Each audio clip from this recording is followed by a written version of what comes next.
ప్రైస్తులాడండి. దేవుని దయ వల్ల మీరు అందరూ క్షేమంగా ఉన్నారని ఆశిస్తున్నాను. ఇప్పటివరకు మనం మత్తయి సువార్త 26వ అధ్యాయము 30వ వచనం వరకు చదువుకున్నాం కదండి. ఇవాళ మిగిలిన కొన్ని వచనాలు చదువుకునే ముందు ఒక చిన్న ప్రేయర్ చేసుకుందామండి. మహాపరిశుద్ధుడు అని యేసయ్య, నీకే వందనాలు తండ్రి. దేవా యేసయ్య, ఇంతవరకు మమ్మల్ని సజీవ లెక్కలు పెట్టి దేవా యేసయ్య నీ గురించి మాట్లాడుకునే అవకాశం ఇచ్చినందుకు నీకే వందనాలు యేసయ్య. నాయన, ఇప్పుడు మీ గురించి మాట్లాడుకోబోతుండగా ఎక్కడ ఏ తప్పు మాట్లాడకుండా యేసు నామములో నా నోటికి మేగ్ని కంచే కావాలండును గాక. ఆమేన్. యేసు నామములో మా అందరికీ నీ వాక్యాన్ని అర్థం చేసుకునే కృప కలుగును గాక. ఆమేన్. యేసు నామములో అడుగుచున్నాం తండ్రి. ఆమేన్.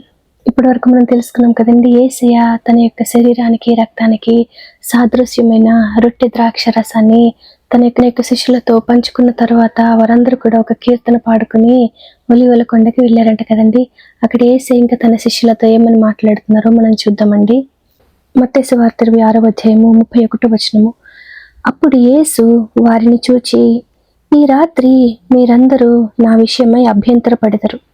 ఎలయనగా గొర్రెల కాపరిని కొట్టుదును, మందలోని గొర్రెలు చెదరిపోవును అని వ్రాయబడి ఉన్నది కదా. నేను లేచిన తరువాత మీకంటే ముందుగా గలిలయకు వెళ్ళెదను అనెను. యేసయ్యకున్న శిష్యులందరిలో పేతురు చాలా ఎక్స్ప్రెసివ్ కదండి. ఆయన మనసులో ఏమనిపిస్తే అది వెంటనే యేసయ్యతో నిర్భయంగా ఎక్స్ప్రెస్ చేసేవాడు కదండి. యేసయ్య మాట్లాడుతున్నప్పుడు పేతురు ఏమంటున్నాడో మనం చూద్దామండి.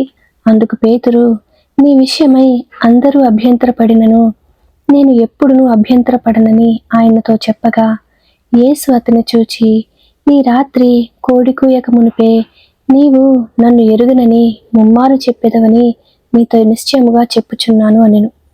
పేతురు ఆయనను చూచి, నేను నీతో కూడా చావవలసి వచ్చినను నిన్ను ఎరుగనని చెప్పను అనెను. అదే ప్రకారము శిష్యులందరూ అనిరి కదండి. పేతురులాగానే మనందరికీ కూడా చనిపోయే వరకు కూడా యేసయ్యకి నమ్మకంగా జీవించాలని ఉంటుంది కదండి. కానీ మనలో చాలా మందిని అనేక సమయాల్లో అసలు యేసయ్య ఎవరో మనకి తెలియదు అన్నట్టుగా ప్రవర్తిస్తూ ఉంటాం కదండి.